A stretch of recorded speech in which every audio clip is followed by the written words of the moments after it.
Can you hear me? I can hear you. I just can't see you. Let me see what's going on. I'll make sure everything's okay.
Hey, Paul.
What? For some reason, Sheila has timed herself out. So. Can you call her before we start? We got 4 minutes. Well, it's okay if. Will you be able to mute others and do what you need to do? I think so. I don't think I have to show up. Okay. Hi, Kathy. Hi, Emily. Hi, Sylvia.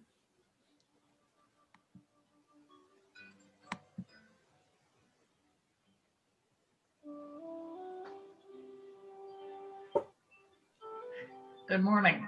I was muted. I didn't know that. Oh, that's okay. Let me turn up the volume so I can hear better.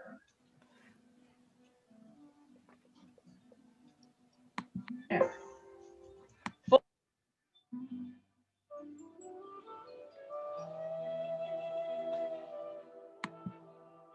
Muted again. You're speaking for us today? Yes, I am. Oh, wonderful. Yeah. Hey.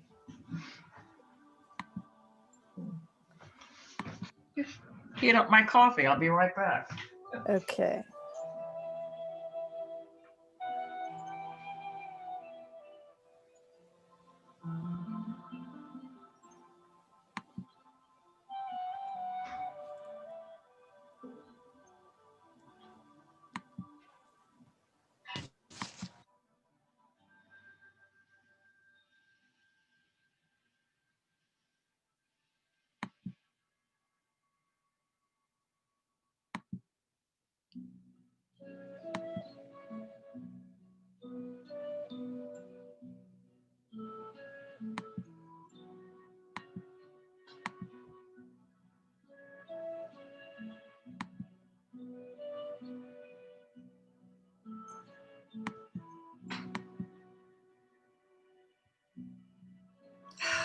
Hi, Gladys.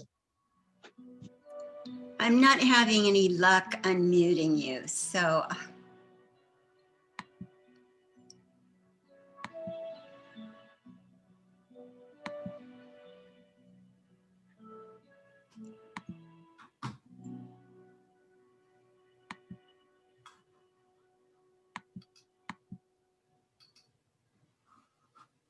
I'm not having any luck at all. With what? With what? I made you co-host and then I made you host, but I'm not able to mute. So I have to ask everyone to mute themselves. I don't want to.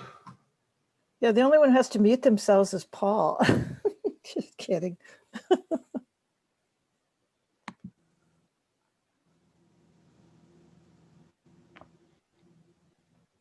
Well, there is a way that you can mute everyone and I can just unmute myself when needed.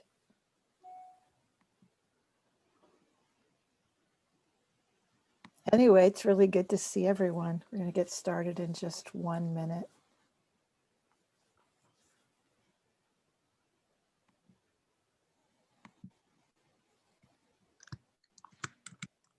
Okay, let me know and I'll make sure that we're recording both here and on Facebook.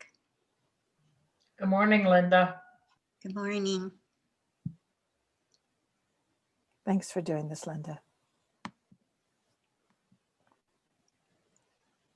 Can you go ahead and record it? You can go up at the top if you would and record it yourself. I think it says recording already. Oh, on does mine. it? All right. Yeah. So, So down in the right-hand corner, because you are now host, you need to hit the Facebook. I don't know how to do that. You shouldn't make me host because I've never done this before. Is it under more? Oh yeah, live on Facebook. Okay, I can do that. Yes, please do that. And then once that's there, go down and put your talk in and hit that button. Do I hit accept? Yes. All right. It says you do not have permission to live stream from Oh, me. dear. So I think you're going to have to do it from your end. Okay, so since I made you host, would you please go up in the participants and make me host again? How do I do that? On the participants, you can click on the participants down at the bottom and it shows who's participating. Okay, make host. Okay, great. Great. Okay. So we're going to begin, okay? Great. All right. Thanks, Linda. Thank you. So it's just so good to see everybody. Hi, Susan. Okay. Hi, Gail. Hi, everybody. Hi. You can see my tree. Beautiful. Hi, Okay. everybody. Hi. Okay, I'm going to ask everybody to mute themselves. And that includes Miss Heller. Actually, Linda, if you would mute everybody and then I can unmute myself.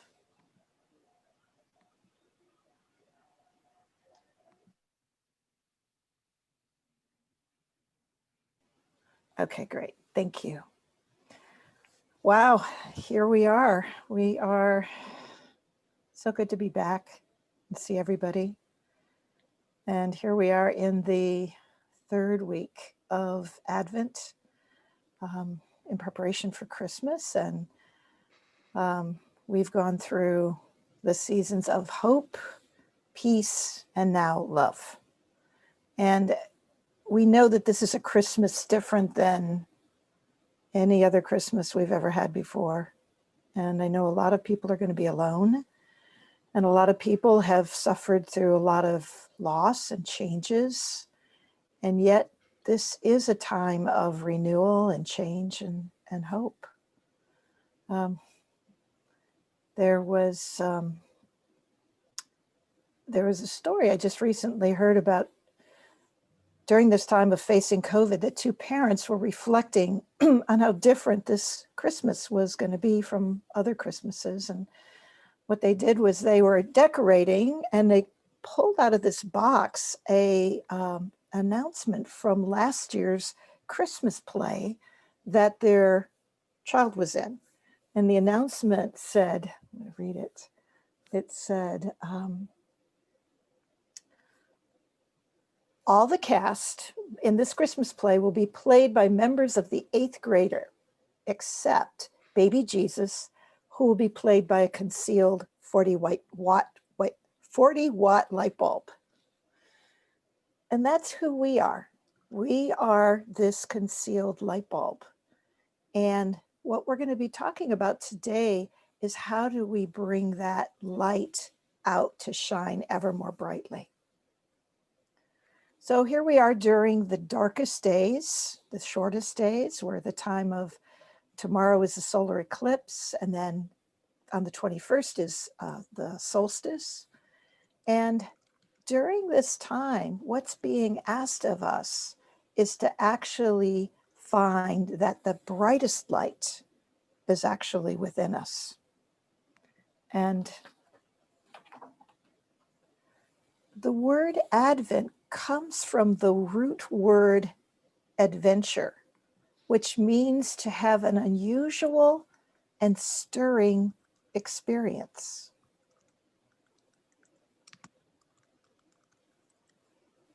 So Charles Fillmore says that Advent is the time for us to realize the Christ consciousness within us, right here, right now, and to actually remove the veils of separation of how we have known ourselves to be. So when we move through faith, the first week of Advent in preparation, this was about finding an inner conviction that stirs us. So just notice for yourself, what motivates you? What stirs you to want to go deeper in your own spiritual journey? What is that faith that moves you forward? And sometimes we have to look at what we have faith in that may not be serving us. In the second week, we moved into the peace that passeth all understanding. St. Teresa would say, let nothing disturb you, let nothing frighten you. Only God is true. Only God suffices. And so today we're going to talk about what it means to love from that which is eternal. As we know, each one of us writes our own history. And often we're being taught to follow what other people dictate instead of looking at what is true for us. It's kind of been a conditioning. And I think what God wants us to do as sovereign individuals is not to be separate, but to be listening to something greater within us to actually guide and respond from. And then the fourth week, the next week will be about joy, which is the fruits of, as we have our belief, as we find the peace, as we express the love, the fruit of it is joy. So how many of you, just with a show of hands, know who David White is? Well, he's someone you might want to check out. He is a poet and an international traveler. And he said that we know our essence by asking beautiful and disturbing questions. So, question that he asks is, when I feel alone and separate, what part of me remains separate from love or alienated from life? Can I reach to that part of me? Am I willing to move away from the ways that I've imprisoned myself, either from what other people have said or what I have continually told myself?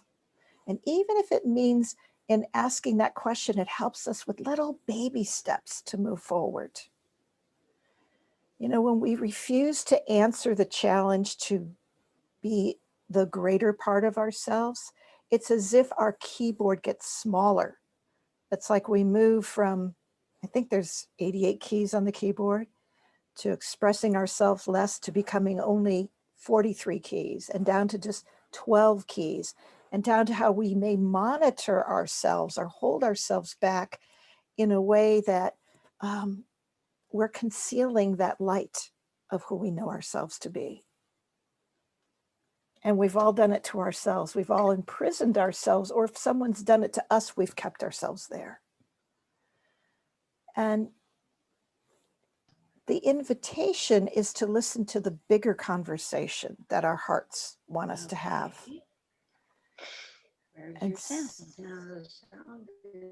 And Miss Heller, I was wondering if you could mute yourself.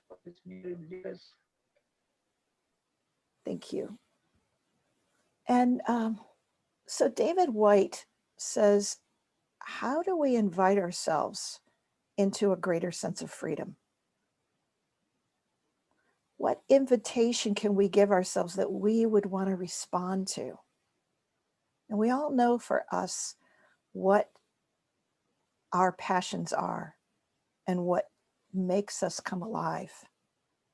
And so that question is to actually visit that place and ask it to come out. So David White says, we're being invited to follow and look for the star that we didn't even know we were following. So we're always invited to look toward this light. In the Christmas story in Matthew chapter 2, they talk about the three wise men. And it's funny because interesting because in Luke, it talks about shepherds, but in Matthew, it's about the kings. And what they do is they go to King Herod, and they say, according to prophecy, we've seen the star where the King of the Jews has been born. And we want to find him so we can go and worship him. And inwardly, Herod, when he hears this, he trembles. Oh my God, the King of the Jews is born and people want to worship him. What about me? So he hides his fear and he says to the three wise men, please tell me where this boy is born. When you find him, come back to me and let me know precisely where he is, because then I want to go and worship him. But inwardly, he wanted to go so he could have him killed. So as these three wise men travel, they find the star in the west that's ever leading them until it stops right at the point where the place where the Christ child is born. And this is the town of Bethlehem. And if I think about, we all can think about, if we were all in together, we would sing the song, Star of Wonder, We Three Kings.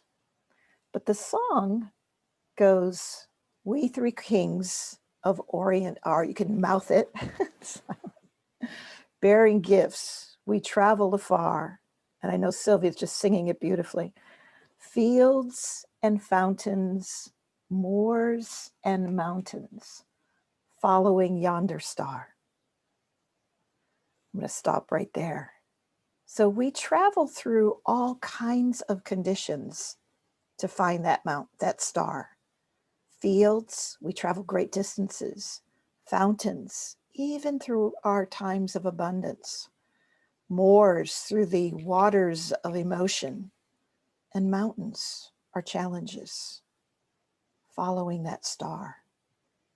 And the chorus says, you can sing again with me silently. Star of wonder, star of light, star of royal beauty bright, westward leading, still proceeding, guide us to thy perfect light. Actually, maybe we'll sing that at the end together when we unmute ourselves. But how long have we been looking for that star out there? And yet our hearts really know where to look. So Charles Fillmore says, metaphysically, the star represents realizing our Christ's love, wisdom, and power.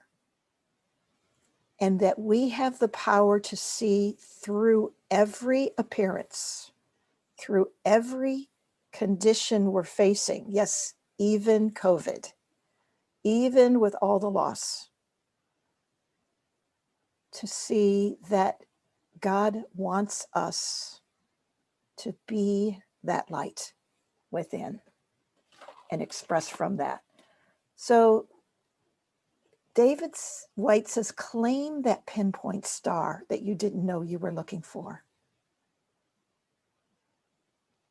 There was a teacher of mine who talked about that there are 4 sights to the divine. He said the first sight is in the pineal gland, that single eye. And as we know from scripture, if thy eye is single, thy being is full of light. And this is in Charles Fillmore, this is the faith center. This is Peter. This is the rock that we stand on when we have a single eye conviction, our place of faith.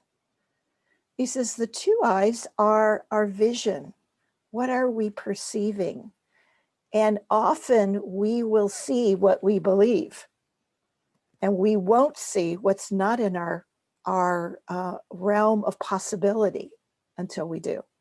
And then a whole nother world opens up to us. So what are we not seeing that's right in front of us that is a blessing? The third eye is the eye of imagination that sits right here between our eyebrows.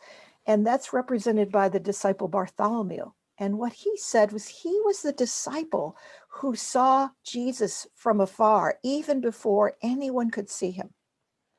That's what our imagination can do. It can see for ourselves what we can't see initially.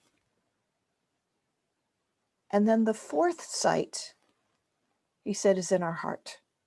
And this is where God abides.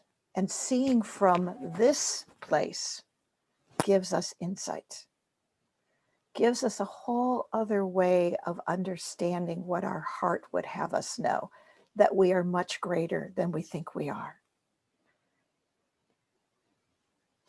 So seeing from this sight, we get to see that we are enough, that we are big enough to hold any circumstance.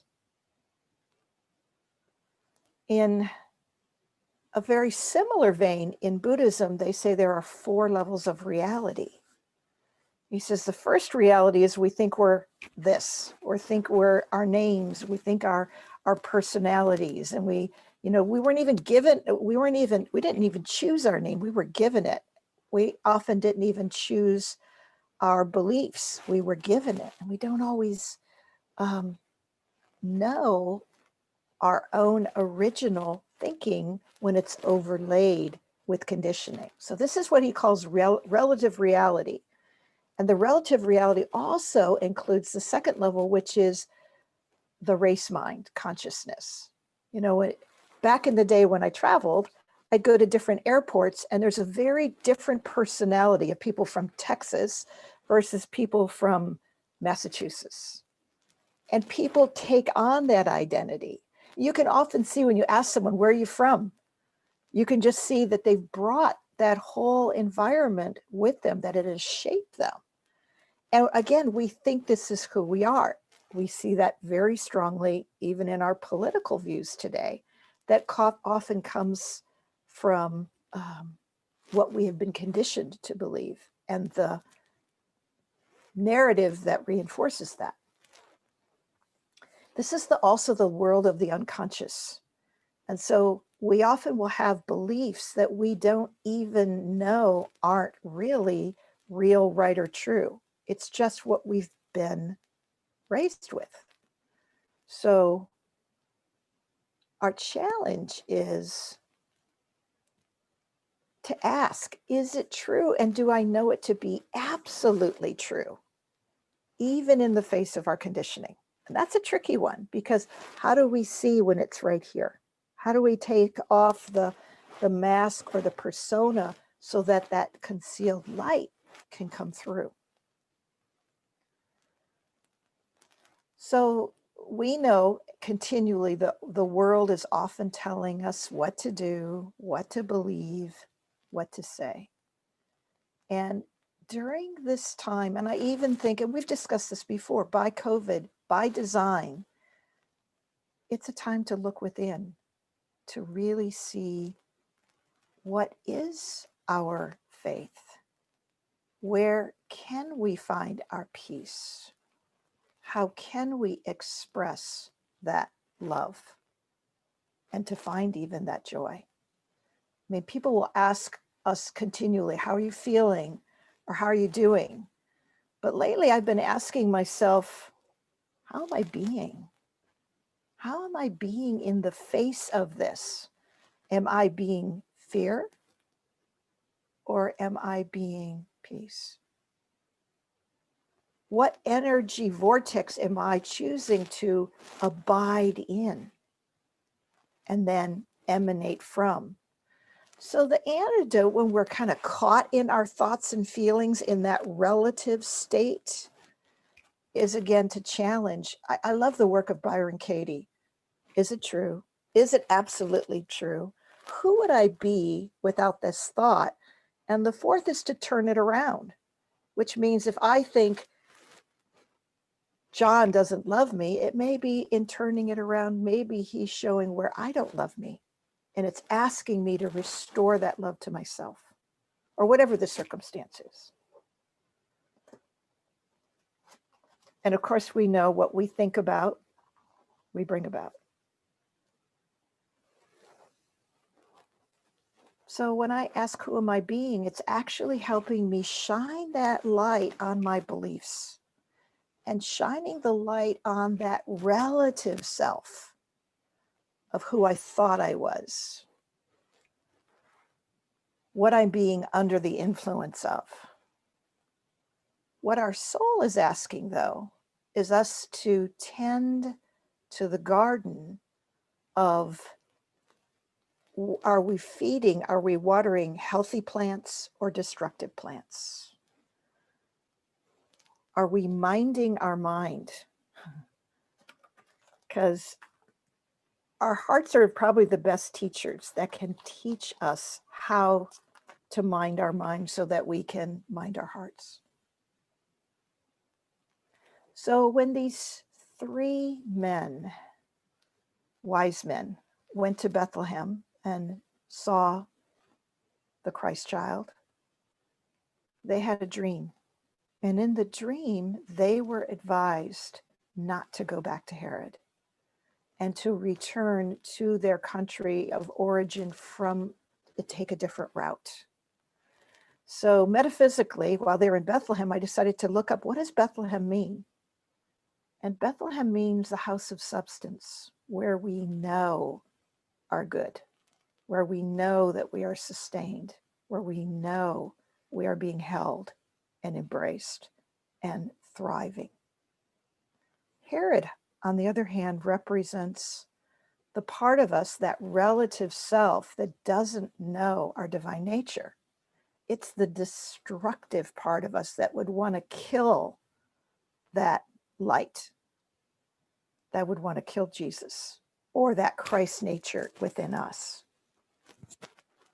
So he says, use the antidote, take a different route, choose again.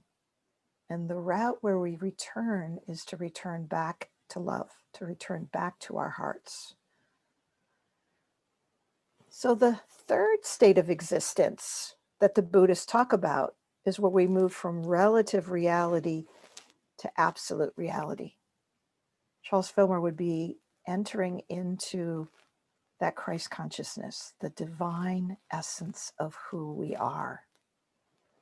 And this, when we start to sort of, I would say, saturate ourselves in this state where it becomes our 360-degree view, then what happens is thoughts will come up, but they won't take residence there. They won't take root there. We'll just notice them. And as we move, we can't always stay in that that absolute state. So as we return to our lives and things show up as they will, we will be infused again and again, knowing that we are this absolute reality having this human experience, where we know that, yes, we are the identity, this form, but that we're also of an absolute eternal reality, that no matter whatever is changing, there's something in us that doesn't die, that is ever changeless. So this is knowing what our divine birthright is. And the question, what in your heart is inviting you to bring out more of that into the world? And no matter what your age or circumstance or condition, we all have something to bring out at a deeper level.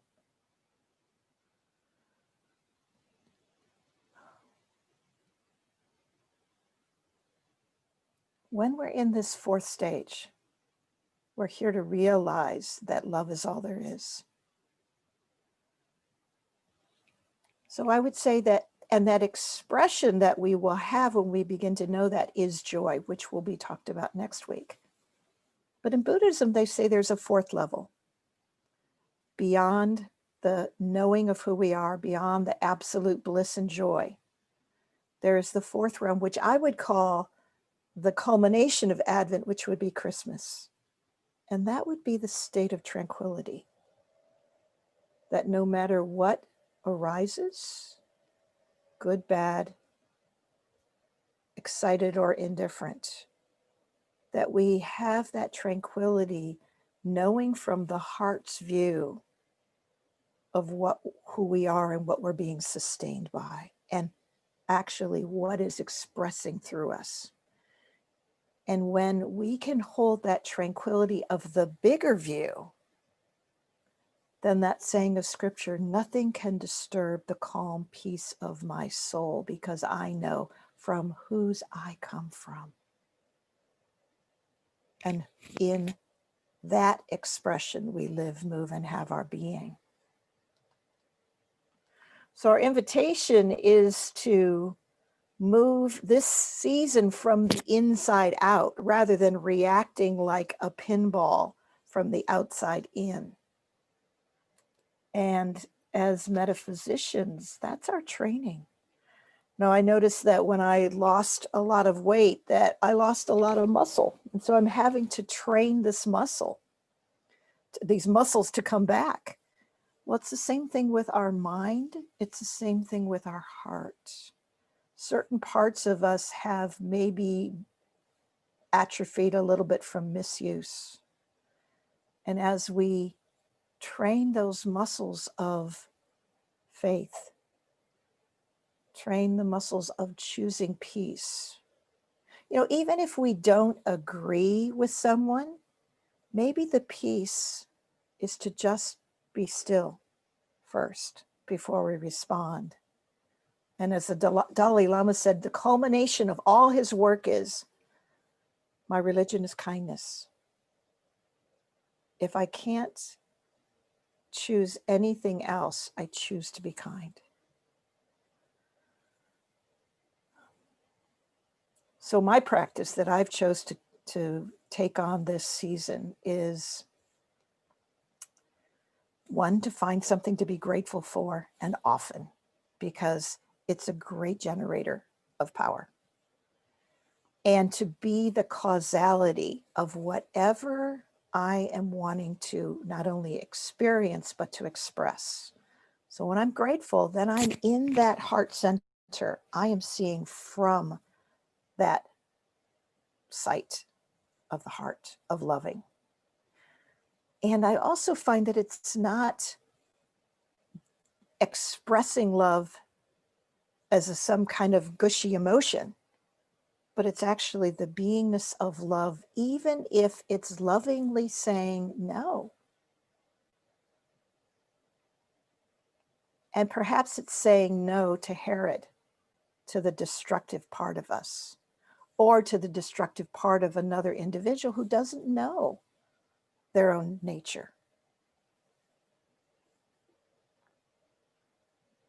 So what's in being invited inside us to understand a greater level of freedom? Well, I believe it's our heart. And I believe it's that place, that heart's intelligence that knows that love always holds the greater view. So with our two eyes, see what emerges. See what occurs next in your experience when you are inviting love to generate your next thought, your next action, your next word, and develop that muscle. So we're being invited during this season to enter into the awareness of the one presence inside us so we can be grounded and rooted in it. And where so many people right now are not as fortunate, it's for us to be that loving presence. What is ours to do? What is ours to express? What is ours to speak? Even if it's a silent blessing, even if it's a blessing to those we may never see or touch.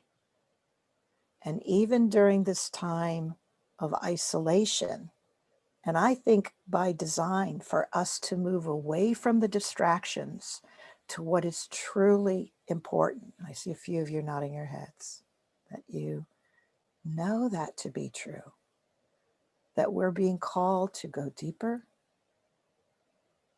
to love fiercely, to use discernment, to be wise stewards of that which we are given, that brightest light within, that fullest expression of God as our beingness. So may that love of the Christ be born in you this holiday season. And my wish for each of us is that we know how blessed we are and to be that blessing. And so the question as we move into these holy days, as we are in these holy days, is what is your heart telling you that you need to invite more of yourself into the world? So thank you. And we're going to continue this conversation in our spiritual cafe. God bless you.